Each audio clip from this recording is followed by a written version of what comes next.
Hello and welcome to this episode of the Shine podcast with me, Paddy McCurdy.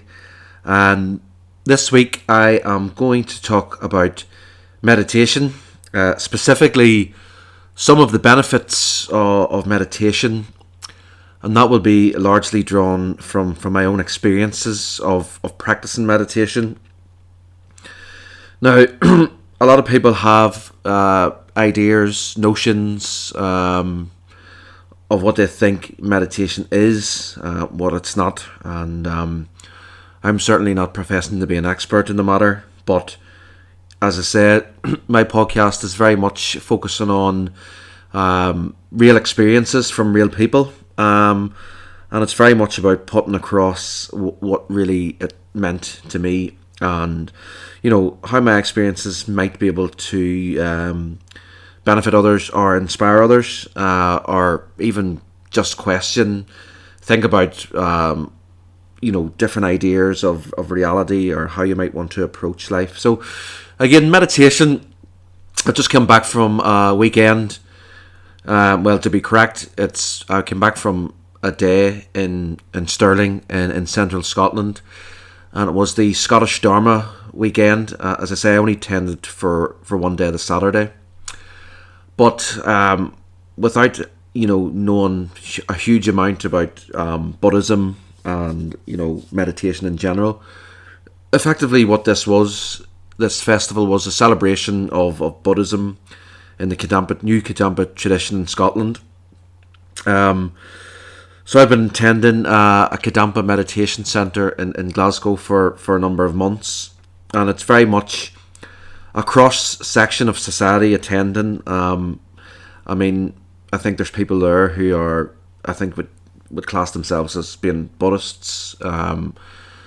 Some people are just there, like myself, for the meditation side of things, and interested in some of the teachings and the spiritual practice. I've spoken to people in the centre who've come off the back of addictions, stress, emotional problems, mental health problems.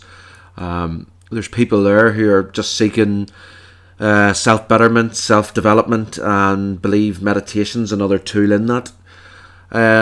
So yeah, lots of different reasons for meditation.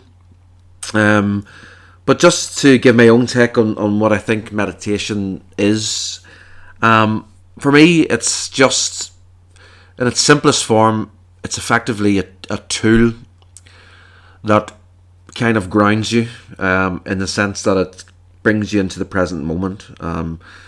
You hear a lot of spiritual teachers talk about, being in the present moment. There is only this particular moment in time. If you ruminate over the past, or if you think ahead to the future, you're disconnecting from the present moment, and that causes a lot of the angst and a lot of the stress. Now, obviously, it's very difficult not to ruminate over the past times, or certainly think about the past. And of course, everybody is planning for the future. You're thinking ahead. I don't necessarily think planning things is a bad thing at all. It's totally necessary. You have to plan things, have goals, do actions. But I do believe that this continual striving and looking ahead, and I need to get the money for deposit for a house. I really want to book this holiday. I really want to get fit. I need to start buying these trainers now. I wish I was getting paid so I could get all the sports gear to start.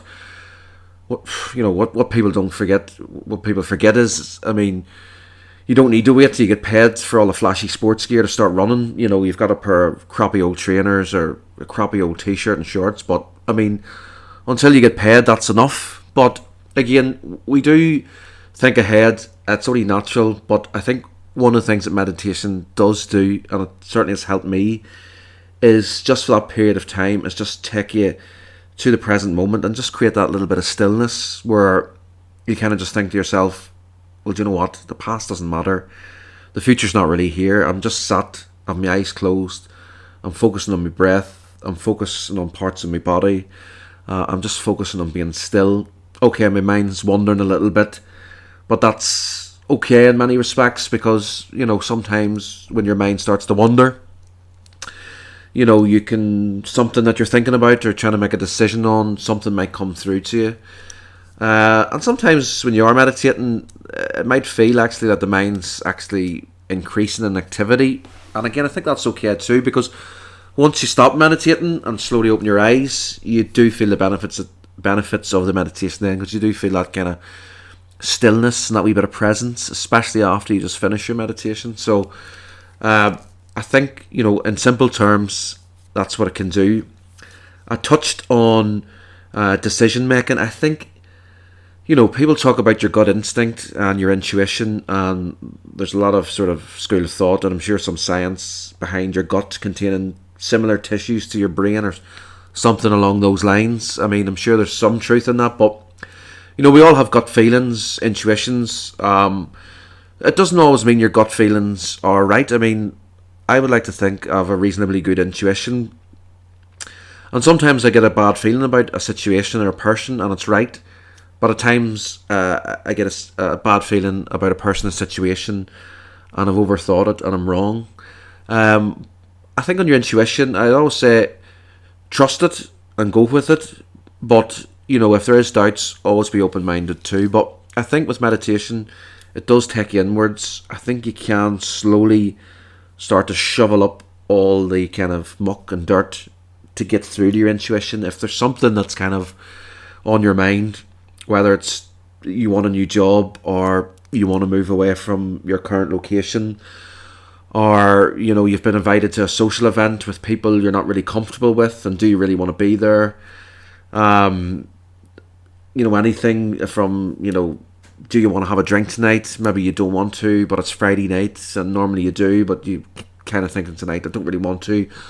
I want to wake up fresh on Saturday morning. Sometimes just having a meditation, taking 5 or 10 minutes, can not only disassociate from that thought when it comes to things like, should you have a drink tonight if it's the weekend, but it can also just help you kind of access that gut feeling to say, no, have a nice night, get up early Saturday morning.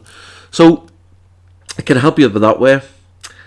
And I also think it can just help with just slowly, if you're practicing regularly, it can kind of help that low level irritation that we kind of experience from time to time.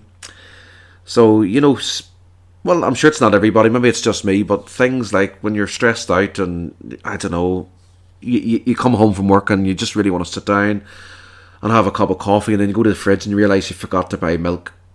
And sometimes you think to yourself, for fuck's sake. Now, forgetting to buy milk is not a big deal. There's a corner shop 2 minutes away. Before I started meditating, I might have went, fuck's sake. Now I'm kind of a bit more accepting and think, alright, I forgot to buy it, it's okay. And you just go down and buy it. So it's just simple little things like that in the past might have caused irritation. I think you can just see the complete trivialness of that kind of situation. So I guess maybe what I'm trying to get at is that meditation can give you that kind of sense of perspective that sometimes you can lose when you're getting caught up and wrapped up in stress of life, of trying to achieve more, trying to balance relationships, money worries. I'm not saying meditation clears your problems, because it doesn't. It's not a quick fix. I mean, you have to take action to solve problems. You have to sit down and think, what's the issue? How can I solve it? But I tell you what it can do. It can certainly give you better clarity of mind to approach that. But don't expect it to solve your problems. But it is a good tool to make you more effective in solving problems, and just generally living a kind of more efficient and, dare I even say it, a wee bit happier lifestyle. Now, just touching on happiness, I mean, a lot of people think, I really want to be happy, I really want to be happy. I mean, who doesn't want to be happy, really? But, I think if you approach life by feeling that you really want to be happy, I mean, you're going to be disappointed, because, let's be honest about it, life is constantly evolving moment by moment, and things change, and there's things outside of all our control that have the potential to cause us distress. Now, we're all going to suffer from time to time. We're all going to have worries, stresses. We're going to have bad days. So, to chase happiness, I'm not saying it's right or wrong, and I think absolutely you should strive to lead a good life, and try and be the best possible version of yourself. Now, I'm not coming from a position of some sort of motivational guru or anything like that, because I have my issues just as much as anybody else. But having said that, again, I'm just coming back to my own experiences. This whole idea of chasing happiness, sometimes I think it can be a false economy, because you start to look for things, like going to the pub at the weekends. I don't know, even things like doing a bet, calling round to see friends that you want to talk with that normally you don't really necessarily want to hang around with that much. Sometimes in the pursuit of happiness, you can start pursuing activities that don't really benefit you, or you think are maybe making you happier, but in reality they're not. So again, as I say, like, do what you feel is natural to you, and if you want to go for happiness, go for it. But you can't be happy all the time, and if you're feeling a bit cheesed off or discontented or stressed, I mean, that's okay. It's all part of the human condition and the human emotions. So it's not something to necessarily be worried about all the time. It's just something you have to accept, I think. But that doesn't mean that you accept it and be miserable. It just means you accept it because it's only a certain period of time, and time, the moment. I don't like using the word time, but that your moment is always evolving. The mind evolves, we evolve, objects evolve, animals evolve. We're continuously changing, and nothing ever stays fixed. So when you are feeling not the best, it does change anyway. But again, I think meditation, sense of perspective, can help with all of that. Now, some people might listen to this might be thinking I'm talking a load of crap, and sometimes I'm thinking that myself. But as I say, podcasts, it's opened up a whole new media for people to speak about their experiences. So I hope other people maybe do these things too. But I just want to inspire people to maybe look at different ways of living. We've all grown up. When you're born, we come out. It's well talked about. We come out with very little. We come out with nothing, in fact, really. And eventually, our family and our experiences and where we grew up, it shapes all our lives. We become Catholics or Protestants, British or Irish. We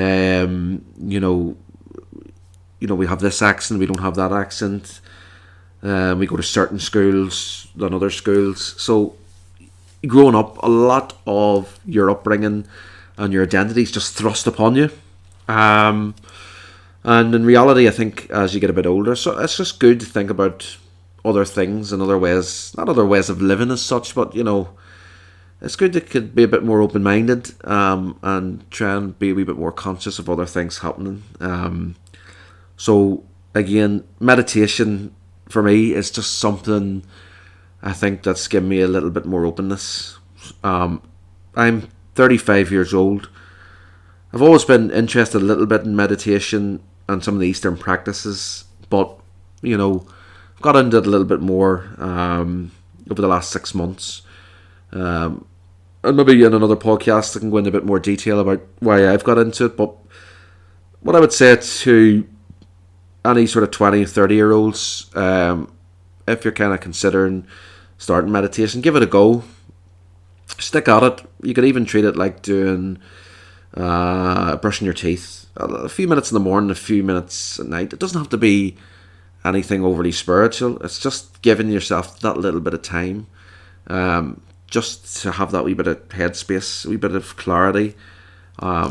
Even things like to plan your day constructively and things like that. So almost like a self-betterment tool. If meditation is not for you, that's fine. As I say, I don't mind it, but I don't intend to start going into it hardcore style either. I think it's just having a balance of giving yourself that little bit of space, a little bit of spirituality too, if you like. But obviously, it's entirely up to yourself how you want to approach these things. I mean, some people run and that's their meditation. Some people walk in nature. I love walking in nature. That's a great meditation. There's lots of different ways to do it. But I think it's important to do something. And I think as human beings, we're probably in some way striving for some kind of spiritual experience. And if you look now at kind of social media and stuff where it's continuously content and all sorts of crap thrust in your face, I think for a lot of young people it's maybe hard to kind of see past that life and maybe think of something different, what they can do. But there might be something like meditation or something similar that may be more beneficial. So thanks for listening. If you have any comments or questions, do leave them in the tab or whatever you call that.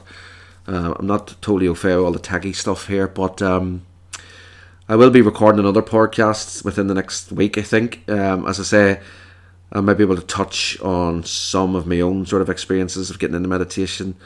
I might at some point also look into some of social media and how that's kind of impacting upon society. I mean, that's a very big question. I'm certainly not saying that I can offer any profound answers, but it's good just to get the debate going, see what people think about it all. So yes, best of luck everyone, and if you do decide to take up any kind of meditation, let me know how it goes. Speak soon.